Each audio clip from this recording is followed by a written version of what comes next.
Hey, welcome, ladies and gentlemen. Thank you so very much for tuning in. It's always a privilege to have you, and that especially that we're having this Afro-Social Workers Forum so we can have a deep conversation about the work of social service, social works, but more precisely, we want to reveal what and who a social worker is, their role in the community, because we realize as social workers in Germany that, and especially as African social workers in Germany, that many people do not really understand who a social worker is, what their role is, and how they could be helpful in their development and their process, be it in Germany or again otherwise. That's why myself and my colleague, Helen Abeke, we have chosen to start up this forum so we can better help you. Welcome with me, my colleague. Thank you so very much, ma'am. You're welcome. How are you? Yes, thank you. I'm fine. Thank you very much for having me once again in our weekly program with a different topic this time about breaking the culture of silence. And I would like to start by introducing myself. My name is Ellen Batemona-Abeke. I live in Cologne, and I am a social worker and a trauma consultant and a diversity trainerin dealing with anti-racism and anti-discrimination work with the main focus of empowering Black people, especially people from the African continent who are living here in Germany to better live here. Yeah, that's my person, and Thank you. We're going to come to your conversation today. I always want to precise that she is really, really doing an amazing job. And we want to also welcome all those who are here already. We're welcoming Wambi Rose. Thank you so very much. And she is saying that, hey, ladies, you're looking good. Ma'am, I think this is for you. She says, you're looking good tonight. Thank you so much, Rose. And then we are having also our sister Doris Ekele. I say, great job, Mama. They're wishing you us a very nice evening too. Then we are having someone also say, hallo liebe Frauen, hallo da draußen, schön, dass ihr da seid. Echt toll, dass ihr auch zuschauen. And then we have Teresa Stan, who is also watching. We're having people watching even from Cameroon. Thank you so very much, Mr. Elvis Bolifon. We are having, of course, those watching from Germany. Welcome, welcome, Millie. Thank you so very much. Of course, how do I forget Caroline, Jerry? Thank you so much. We can't call all your names, but we can only say, hey, thank you. This is another social worker, Jennifer Omereje. Thank you so very much, colleague. And now I'm giving over to you. We can't call all your names, but as time goes on, we'll be calling your names to acknowledge your presence and to tell you we really, really, really, really appreciate that you're taking all your time to spend with us. And this is not a wasting time. We're going to exchange and have this conversation real. Ma'am, tell us, why did we have to talk about breaking the culture of silence? Tell us more about that. Yes, first of all, as we know each other for a long time now, and we are basically doing the same kind of work, only that you are based on the other side, on another part in Germany, and I'm based here in NRW in Cologne. And when we shared our experiences that we go through during the nature of our work, we realized that we are going through the same things. And when we talk also with colleagues from other parts of the country, we are realizing that it's the same problem that African social workers are facing, especially those are specializing with Black people. So it means that it is a problem of us Black people, and we thought that they are our people, and we are going to find a solution to our people. And this is why, and not solution our own way. This is why we decided to come up with this program of Afro-Social Workers in Germany to talk to our people because we feel that there are some things we need to talk about as social workers, because we feel this is our responsibility. And we are so happy to see many people taking their time to sit down, even professionals, even medical doctors. Everyone is sitting here listening to this program, because together we want to find a solution to our community. And if we don't talk about our stories, and we don't talk about the problems and give our own solutions, nobody else is going to find the solutions for us. That is the reason why. Thank you. Oh, and that's why I'm so particularly grateful for the conversation of today, breaking the silence. Now, we want to get deep into this conversation. There are diverse silences that we are having and experiences in the community. And when we were discussing, I said, hey, we want to specify just on 4 silences so that we don't have to go to spread everything. We have all the time to continue this program every week. So, ladies and gentlemen, just keep your program and put it down on your calendar. We are here every Tuesday for you. Ma'am, tell us more about breaking the culture of silence. This is your platform. Maybe first of all, we need to define it. What is this culture of silence? What is this we decided to call culture of silence? We realized that in course of our job, that we are dealing with people that are having different problems. All of us came to this country through different ways. We all sent different stories. We gave ourselves different titles. We denied who we are. We just look for everything possible, majority of us, to survive, to fit in the system, to fit in that what the system wants to hear, so that they can accept us here. And then this was maybe a long time within this. And years later, we have to live with the consequences. And these consequences are not very rosy for most of the people. So that's why we decided to say, whatever has happened has happened. And since we don't gain the courage to come out openly to talk about it, so that we can set ourselves free, we're going to come up with this platform. We're going to share our experiences. We're not going to name anyone, but we want to encourage you to come out of your cave with that you've not been talking about. When I do counseling, I always tell people sometimes that their own life is like you are having a drawer and you have put inside. Now, those that are listening to me, go and imagine in your own apartment, in your own house, in your own room, you have a drawer, you have a cupboard, yeah, a wardrobe or cupboard, and you have different drawers. In each drawer, you've put in some things. You have put some papers. There's the drawer with scissors. There's the drawer with spoons and forks and plates. And you always open one drawer to remove something that you need inside. If you don't need spoons, you don't leave your drawers open. So this is like your life. So your life is like you have so many things that you have hidden. And some of these things are hitting you. It starts becoming a problem because you feel that you cannot keep quiet for a long time. Or I give an example of a bottle.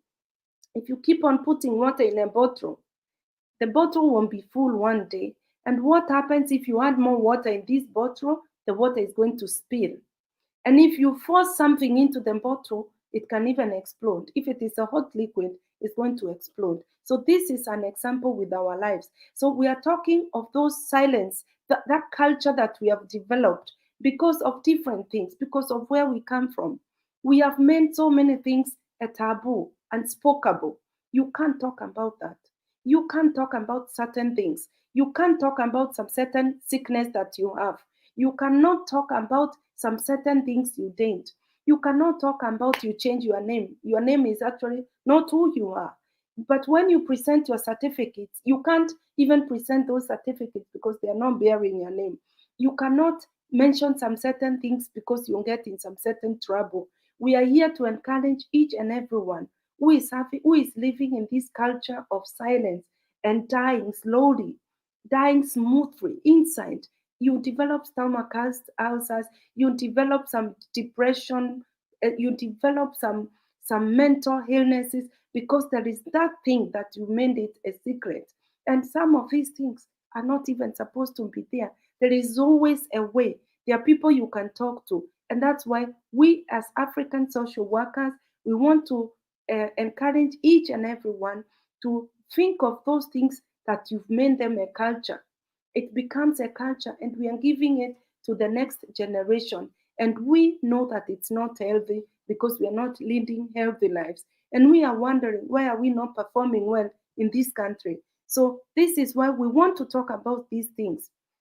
We want to advise you what has we give by giving you different case studies, about 4 of them that are prepared today, so that if you fall in one of these categories, there is a way out. You can speak up. There is a way you can seek help so that you can come out of this problem you are in, that you are living in, because it is holding you captive. And as long as you are a prisoner, you are not going to do well, health wise, mentally, and also in other ways.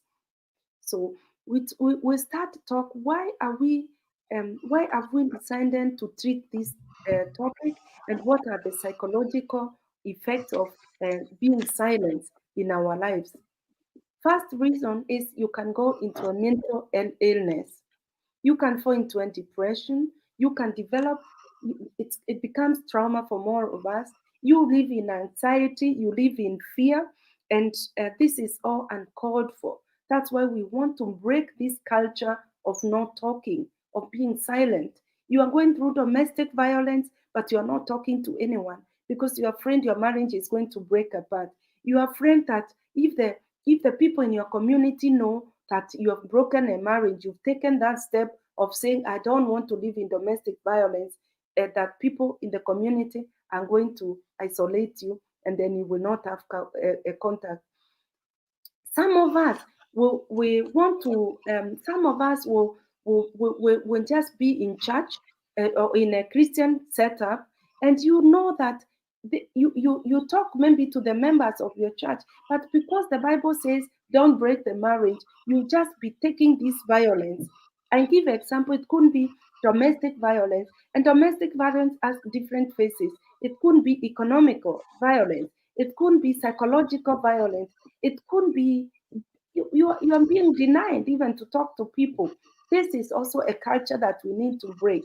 We are not here to encourage marriages to break, but we are here to encourage people to speak up so that they can get support in that is messing their lives and their families. Thank you very much. Thank you so very much, ma'am.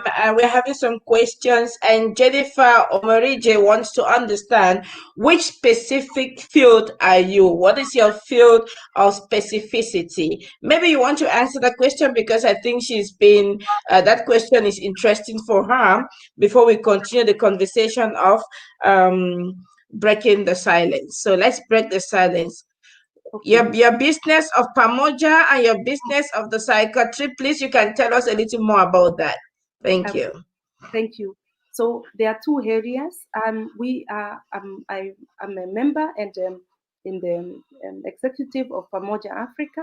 Pamoja Africa is a foreign here in Cologne. It's an association based here in Cologne, and we started, like I said last week, or last time we were online. We started as a welcoming culture, welcoming and Willkommensinitiative, what we say in Germany, Willkommensinitiative, welcoming new people. We realize that there are coming a lot of refugees, and they are being just put in places the way the system is. But some of our Black people really get lost in the system. We realize we're having a lot of foreign students who are maybe never been out of their country, and they just get either scholarship or they get a place at the university. They come here and they find themselves living in isolation. They are maybe in a student Vegas and they are alone. So we realize that we need to welcome these people that are here. So number two, so this is the work of Pamoja, anti-racism work.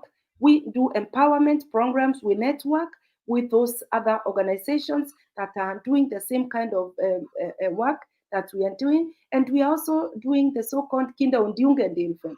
So we are offering family support systems. So this is generally about Pamoja. To my person, I specialize with trauma, with people who have gone through traumatic experiences, either because of war, because of sexualized violence, or because of any other reason that can cause a traumatic experiences. And I've been working also with Medica Mondial, which is a women rights organization based here in Cologne, but active in different parts of the world. And I am more into mental health, and I'm speaking to experts. Mostly, I'm doing trainings to experts who are working with those that are affected. On the other side, with the community, because I want to transfer the knowledge I'm getting from the experts that are working with Black people. I want to bring it to our people. So I'm also conducting trainings and counseling for African people that are affected by different kinds of traumas. Thank you. Thank you very much, ma'am. Just to add to that, it's important that we understand that the Association Pamoja, I don't know if you already recognize as Träger for Kinder- und Jugendhilfe. So if Jennifer wants to get more, then it means that we are offering what they call parents education or Erziehungshilfe, and that is also a specific area. And of course, the youth office, the work of youth is broad and extremely big. So that's why I understand what our other colleague was saying and said social pedagogy, which means that it embodies the different sectors. And yes, Jennifer, you're correct. Social workers or social pedagogists are in diverse fields. We have social workers in the hospital. We have social workers in the youth department, like our colleague, patients. We have social workers in companies like in Daimler and all this. We have social workers at the police. We have social workers in different areas, and we have social workers working with the family, like the family help. And I think that you too, ma'am, you also offer the family help, which is also one area of social work. Thank you very much for this question, Jennifer. Now let's go back to our conversation of today. I have a very pregnant question. I had a conversation today with a client who came to the office, and she was complaining about the fact that um, the husband, the wife is not doing much. So he was complaining, and when he was talking, then I asked him two questions. The first question I asked him was, sir, what if we had removed the name and the word man and woman, and we only had a and a? Would you have the same challenge like now? Will it be the same challenge? That was the first question I asked him. He was a little perplexed because he was like, hey, what does that mean, A and A? So then I went further to explain that because I think that the fact that we say the human being, a man and woman, creates at times a lot of confusion. What if we went further and just decided to look at it as A and A, no addition, no subtraction, just A and A? Will life be easier and better? What do you think, ma'am? Yes, that's a very tricky question. If we remove man and women, if life will be better, I think that is the problem because we categorize a lot, and we are not the ones doing it. It's just the society that we either find ourselves or the society where we grew up has taught us this way. But I think if we go neutral, like you said, A and A, we wouldn't be having these problems we're having today if we see each other as equals. If we forget all those things that this one is superior than the other one, if we see each other as equals, what we say in German of the gleiche Augenhöhe, then I think that we will not be having these problems because I think that we can even learn from children. So as long as even children are telling you something that is sensible, it is worth listening to. So I think this problem we will not be there if we remove this categorization, or this one came from the other one and this is senior than man and women. I think this is a chapter for another day. We are yet to come to that. And yeah, I would really want us to concentrate on we take ourselves on the same level. So we are not talking bad about men or women, but we are talking about the silence culture, and we try to sensitize our people to break it. But before we go maybe deeper, I had a feeling that I wanted to chip in something that one colleague, I think Jennifer Omoregie, asked, that social work is very broad. If there is any area of specification we have, This is actually again what it is in Germany, that everything has its own Hot. category. It is very difficult when you are working with, when you're specializing with African people, to say I'm only working with children, or Mm, I'm working with the people with special needs. I'm working with women, I'm working with men. When I was mm, employed by the counseling center of diaconie, I was specifically instructed to work with women. When I left that organization, because I thought I don't want to only work with women, because the problem of women is not women. The problem of women comes either from because their children are not well taken care of them, or their husbands or their fathers or their brothers are having issues. Then it becomes a problem of a mother. When I went to Pamoja, I said we are going to offer family support. Family support means that we are supporting a family holistically, you know. And if a mother is having a child with special needs, are we going not to help her? If a mother has maybe is is having children who needs some special needs, are we not going to take care of this? If the father is having alcohol problem, or the father has to work and not there for the family, and because of this the mother cannot go to work. So you see, when you're working with our family, because we are a collective society, the way we were brought up and we are bringing it here, which is quite okay. We need to see a family holistically, and this is what we do with Pamoja. We don't leave anyone behind. We take care of the cats and the mouses and the cows and the dogs in the family, because they are part of the family system. Thank you. Thank you. I think we are going to answer some of the questions from the people first before we continue with breaking the silence. We have Mambi Rose asking the question: is it really possible to be equal yet appreciate our differences? Yes, it's possible to be equal and to appreciate, not even to accept, but to appreciate the differences. This is very possible, but it takes two. For everything, it takes two, not one person. There is that person who is appreciating the difference, and there's that other person accepting that I'm equal with the other person. So everything, it takes always take two. It takes the person who is being silenced, and it takes also the other person silencing the other one. So always remember, for every problem and for every solution, it takes two to mingle. As we say, it takes two to mingle. Thank you very much. I think this question, this topic of equality, we will have to take it on another day. So That is very true. allow me today, we concentrate maybe on the four cases that we thought of, and this is the case of depression, and then the Mhm. other case is the real story behind, and we are going to elaborate the real story behind depression, and why it is Mhm. very important to break it, and also the role of religious organizations in battling this silence thing, this silence culture. We are going to talk about the effects of silence culture on women, and then we are going to talk of self-hate that is there in the society. Thank you very much.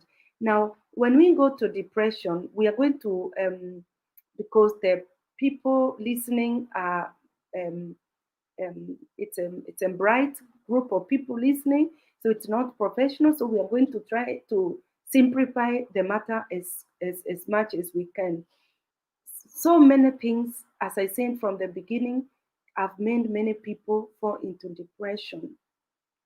And how do you know that someone is going into depression? I'm going to give you very simple signs and symptoms of depression. And I'm going to tell you at the end of the day what to do when you see these red flags, because these red flags, we call them.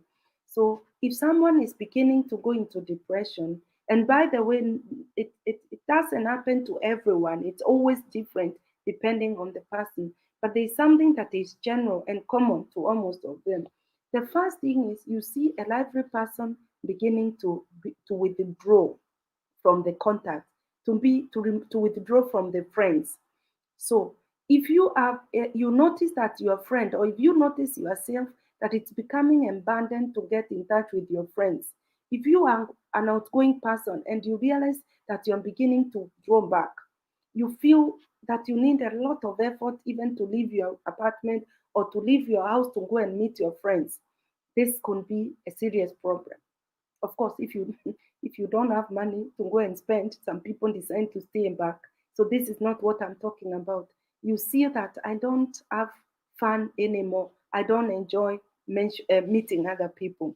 Number two, if you notice that you are having mental, you are having anxiety, that you are fearing, that you are always worried, that you're very conscious, oh, I'm worried, am I safe, am I you have so many things that are worrying you, this can be a cause of alarm also. So you have to check on that.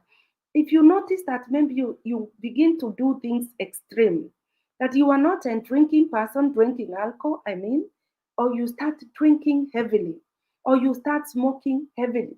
Everything you do, it's extreme. You know that maybe you are on drug. You start taking even heavy stuff that you are not used to heavily. Please, these are red flags. Just check on these things. Another thing, you are always tired, or you are always having headache, or you don't have loss, you have loss of appetite, you don't feel like eating. Mind you, these things are things that can happen once in a while to each and every one of us. So that's why I'm saying, just note, if you see that you are having a number of these symptoms, it's a reason to say that there's something not right. So you need to seek advice from a professional. If you don't trust to go to a professional, speak even to a friend, seek advice. Ask even friends, are you noticing something different? This is what I'm feeling. And then your friend is going to tell you. You don't have appetite to eat. You don't want to drink normal water or tea or whatever. In combination with these other um, symptoms, that it could be a sign of a depression. It could be. It must not be, but it could be a sign of depression. So please try to seek assistance from a counseling center, see a social worker, pick a phone. We have also telephone services that you can just call and explain what you're feeling, and somebody is going to attend to you. Because the earlier you detect and depression coming in, creeping into your system, the easier you're going to get assistance. This is happening in the culture we find ourselves. It's happening back home, but most of us at home, because we are the collective society is there. You don't feel it much. So we are really talking about this because it's draining our people. It's really working on our people here in the diaspora, and especially here in Germany.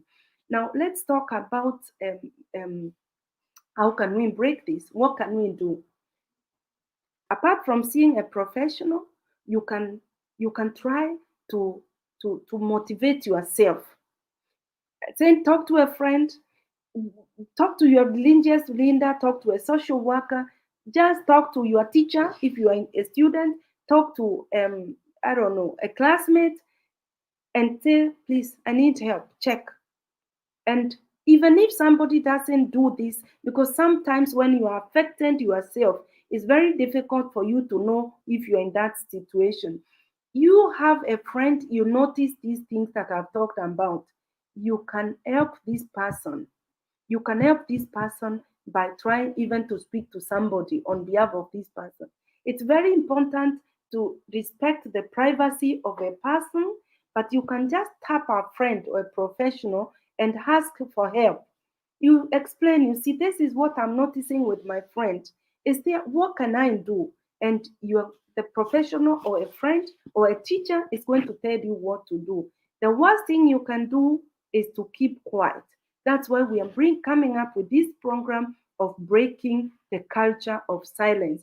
We have to learn to intervene. We have to practice our civil courage to get to make your friends' business to be your business. Because we have come to this country and we've learned to respect the people. Say, okay, it is the right of that person to withdraw. But the next thing you're hearing is somebody has been found dead in their apartment, or somebody is so heavily affected. So please, we need to break this culture. We need to make people talk about things. Now, I'm going to talk about the community. What is happening? What happens in the community? This is also one thing that makes many people go into depression or hide and decide to go silent. Many people have come to my counseling center and they tell me, for me, many people think community is something to empower them. But because of the pressure in the community, they have purposely decided to withdraw. This is because of this collective pressure that you feel that you are forced to belong, even if you don't share the ideology of this community. This is why, to some extent, the individual way of living in Germany helps in such instances, that you can be yourself. You must not be in the community if you feel that this community is not empowering you. This is what we have found as testimonies, or people have come to tell us that I don't want to be part of this community because of what is happening. So this is really very, very important to know your limit.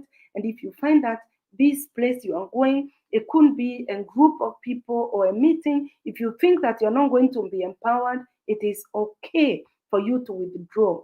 But I don't encourage total withdrawal and being on your own, because it's going to really affect many of us in this society. Thank you very much, Bena. And thank Yes, you. go on. Yes, still on the. Yes. So I now wanted to talk about self-hate.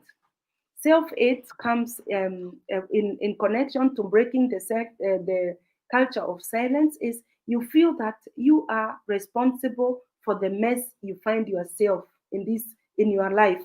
That because you did this, because you are not careful, because you are not attentive, because you did not take care, because you did this and this, because you made the wrong decision, maybe by going into this relationship.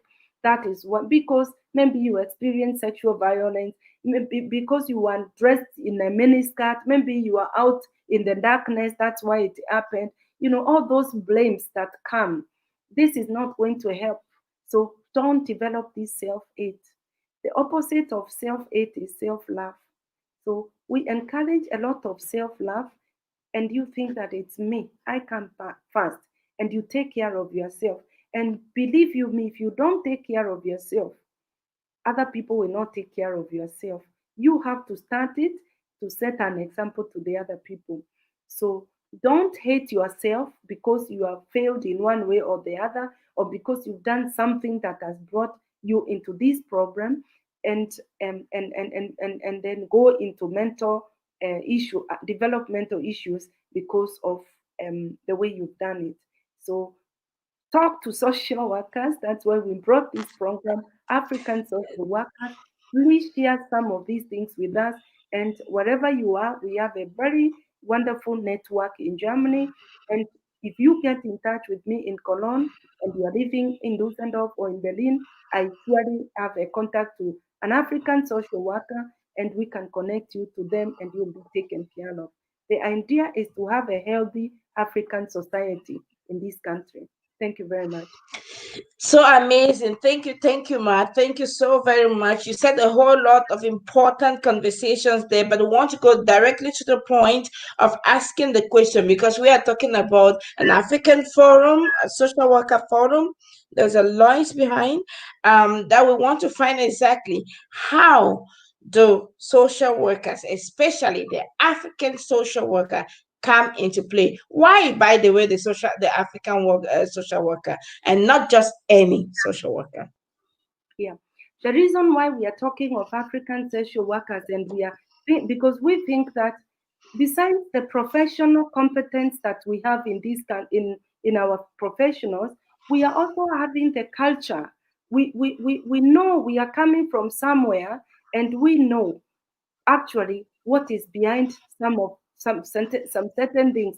We can explain some certain behavior because we are coming from this we're having this cultural background, so you know how to relate it better than those. There's a saying that says, who knows Africans better than Africans themselves? So if we feel that we have a wide or a vast knowledge about our people, and because of the different cultural background. Now someone may ask, Africa is a continent. Yes, it is a continent with over 50 countries, but there are some things that are a bit common in many countries. There are some things that are common. So it's easier for me coming from Kenya to cancel someone from Nigeria, because there is that something that is African. It's easy for me to deal with someone coming from Nigeria than to deal with someone coming from, I don't know, Denmark or from Bulgaria, because I don't know, I don't know, I'm not, The culture. yeah, I'm not conversant with some certain things. And that's why we feel that we are special, and we will understand our people. And another thing that I have learned in my over 20 years counseling work is along the identity, that that person working in myself, in my office, sees me, he or she feels that my problems have been sorted. I haven't come to the people in the office, then just sit down in the office. Maybe before they didn't know I'm a black woman. When they come, they say, I'm fine and my problems are sorted out. Alone that you're seated in this office, you're going to understand. Wow.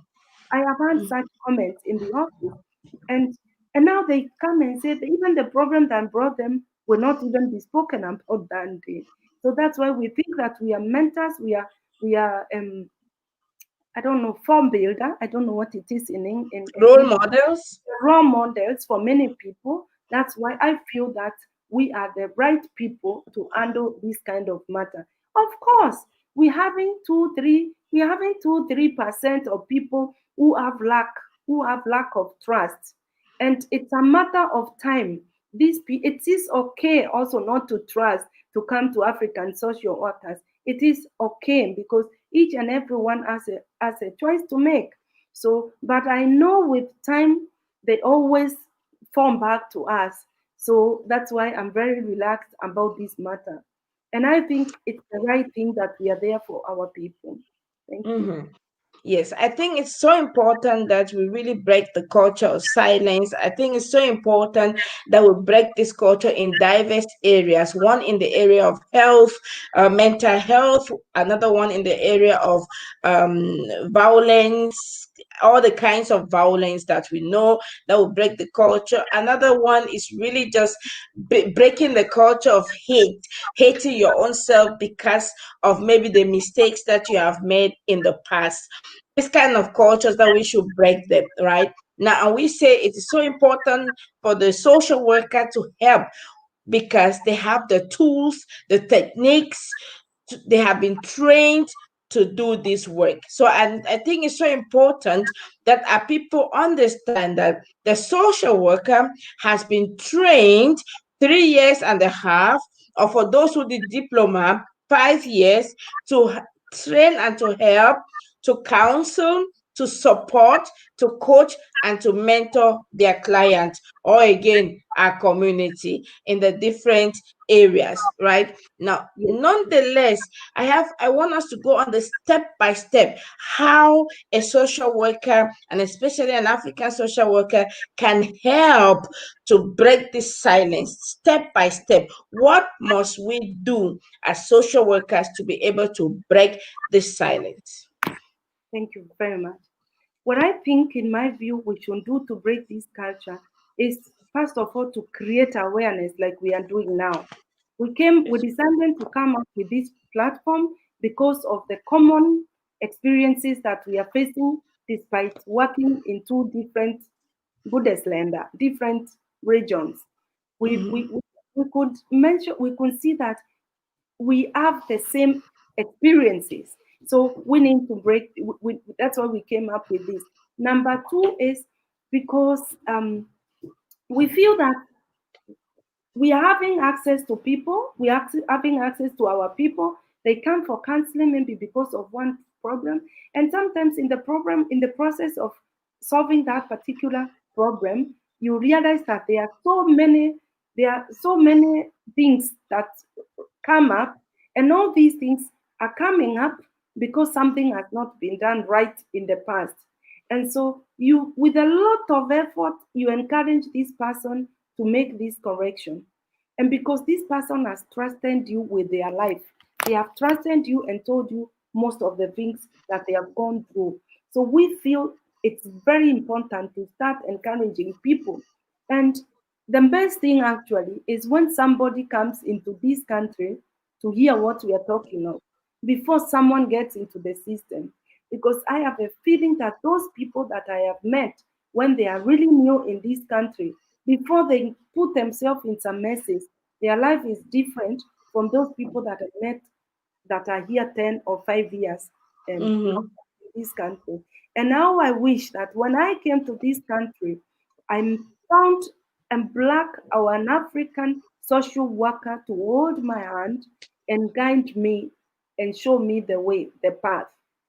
Mind Mm-hmm. you, we say social work in German is not to solve all the problems of the person, but it is Hilfe zur Selbsthilfe. That means you help somebody to help him or herself. Yes. This is actually the main reason why we are doing this. So you are maybe in a certain something that is has put you in this problem, and we are going to guide you step by step. And give an example. Somebody came here and said he or she has never been in school to be accepted in this country. And this person is a graduate. So Mm. people, you are living in this country for 15 years or 10 years, and you and you are an intellectual, you have your papers with you, but you cannot show them up because you said that you were told to by somebody that you met when you are new in this country to say a different story. So you will only survive doing jobs that are not even things that you can do. The people you are working with, you notice this person is different. This person is capturing things very fast. This person cannot be on that level he or she is claiming to be. Now, I have had people come in the office and tell me, or let me put it this way, I have noticed such people that are very very fine, very intelligent, but they are really doing things that they are not supposed to be doing with their intelligence. Now I tap the person, I say, why are you doing this? Have you thought of doing maybe a house building, going for a simple training? Or have you Mm-hmm. thought of resuming school and continuing in your studies?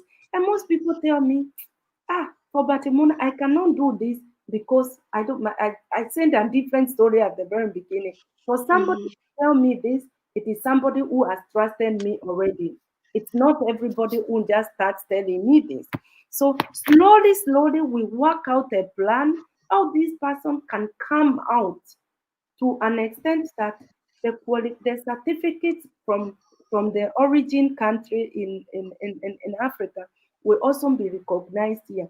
We go to the Regierung if it is a certain area of specialization, or here in Cologne, we go to Dusseldorf, or here in Cologne, and we follow step by step.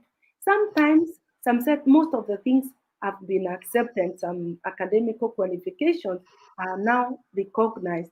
And maybe somebody will just need only 1 year, or just to do some internship in that area. And then the person will resume his or her career.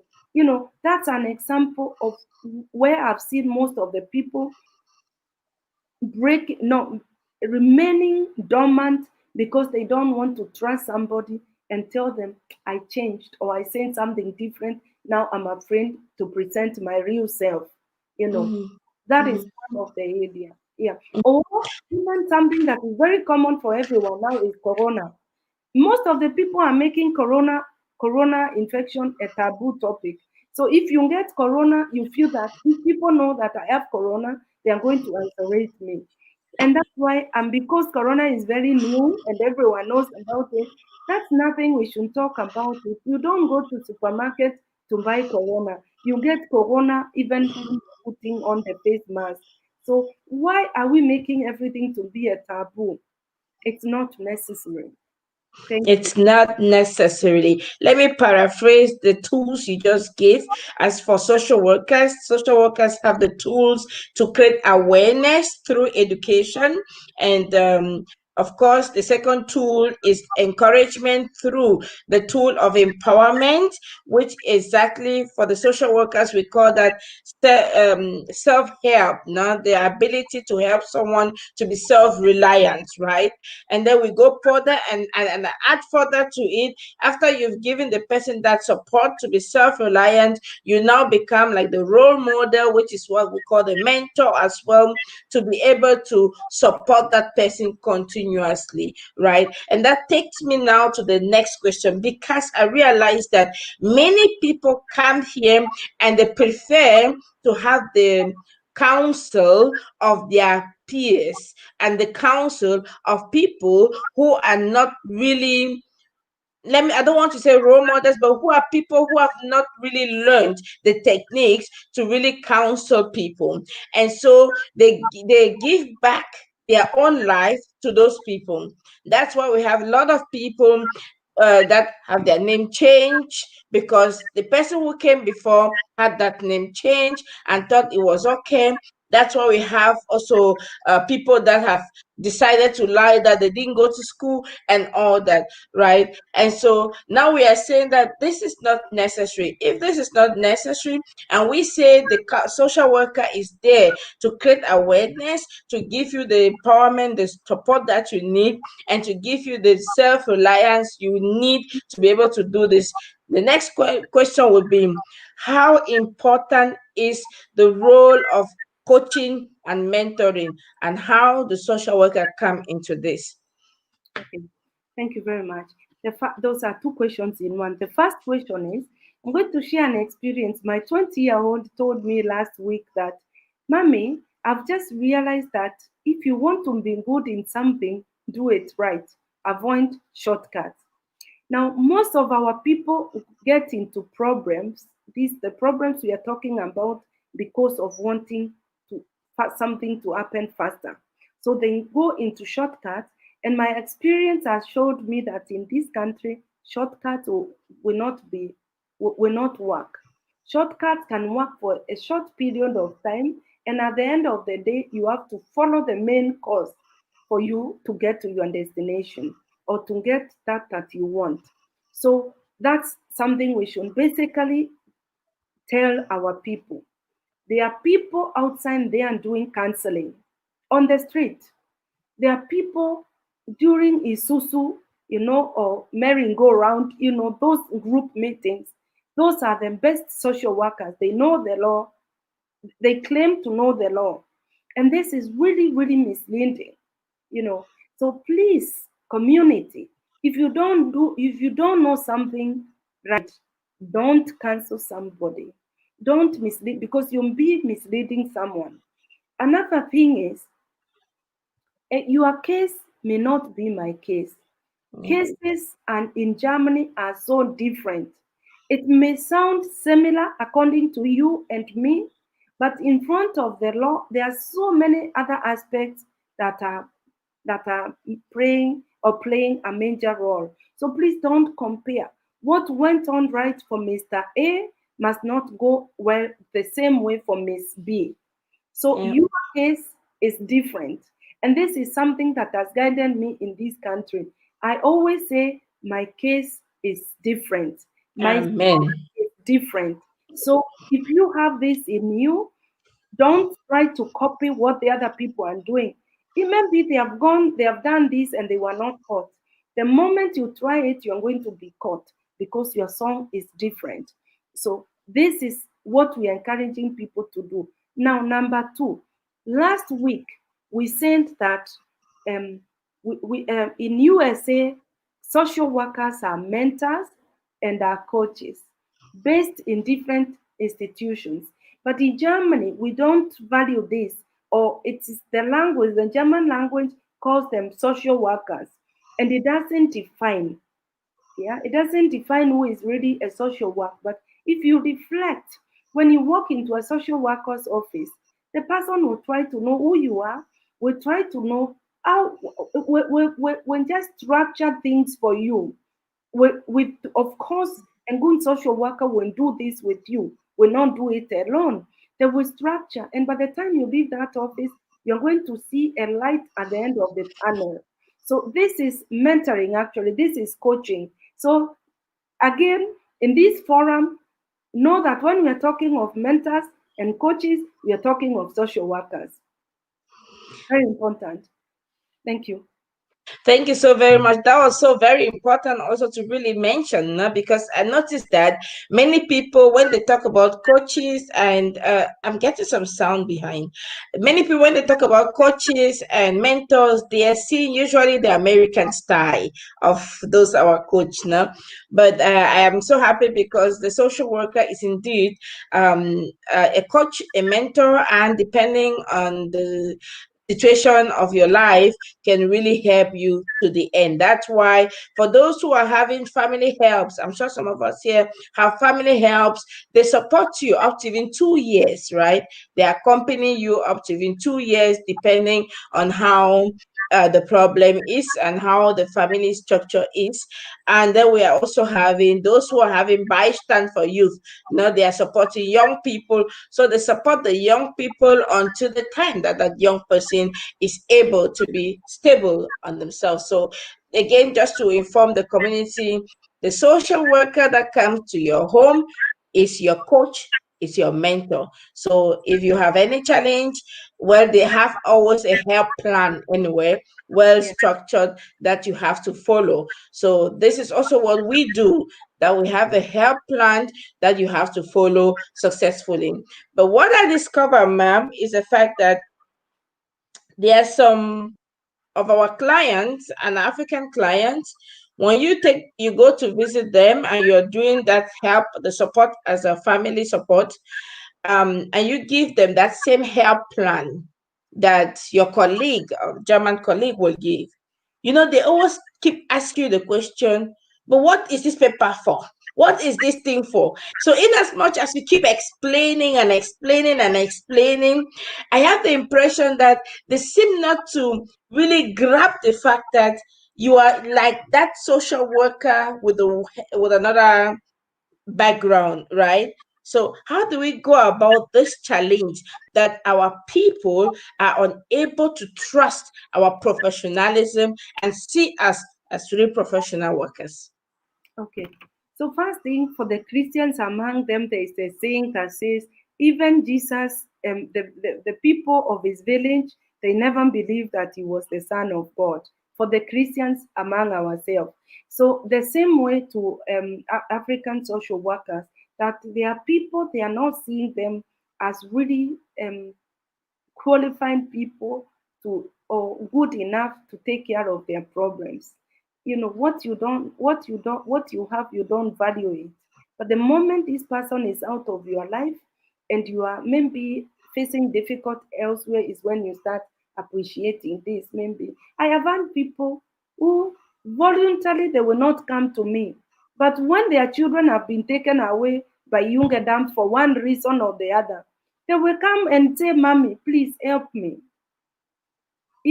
So this is why we social workers, we don't take anything personal. You continue helping this person because you know that this person does not really know the impact you have in their lives and what you can do in their lives. So this is one.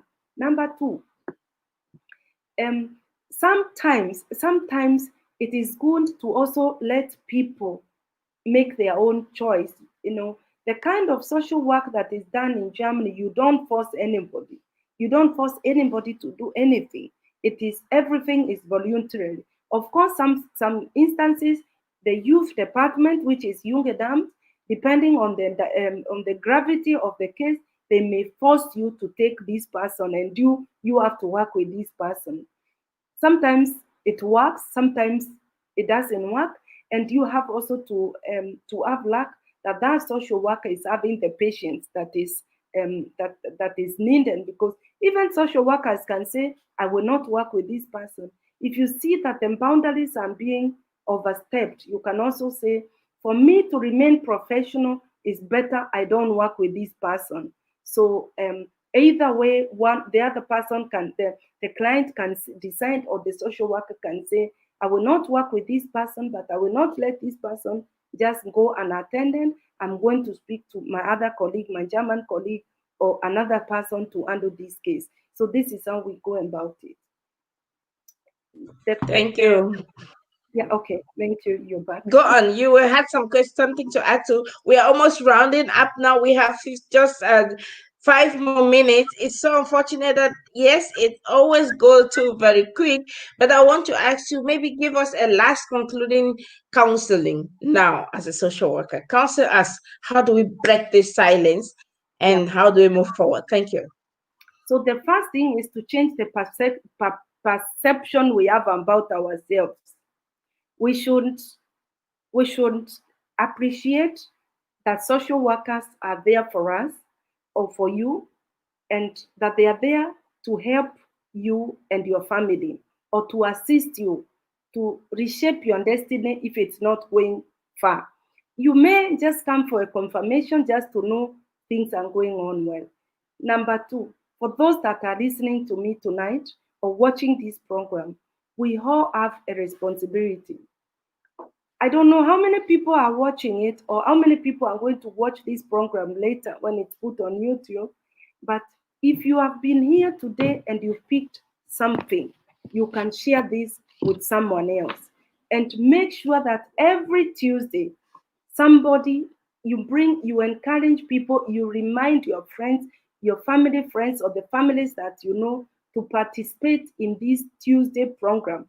The reason is, we are sharing knowledge, we are sharpening each other. Some of us have been longer in this country, some of us are professionals, some of us have raised children, and they have gone through some certain experiences, and they will share these things so that you don't need to go through this. So please, African people, let's change our mentality. Let's avoid this self-hate that we have developed in this country, or that we have carried it across the ocean. Let's just be relaxed and take help, take assistance from social workers so that we can move. My joy and the joy of my colleagues is to see, when you walk on the streets of the city you are living in, you're finding smiling faces and not folded faces because of the problems people are going through. So we need to take care of each other, bring people to the program, and we social workers, not only both of us, we are many, we are going to be bringing in the topics that are very, very important, and also the religious leaders, the churches. We also have a responsibility. We talk to our members, we encourage them to get knowledge, because we know knowledge is power in this country. You don't have to pay for this course, it's free. In other places, you would have to pay to be coached. So enjoy it and grasp what you can grasp from this lesson that we're having every Tuesday at 8 p.m. Thank you.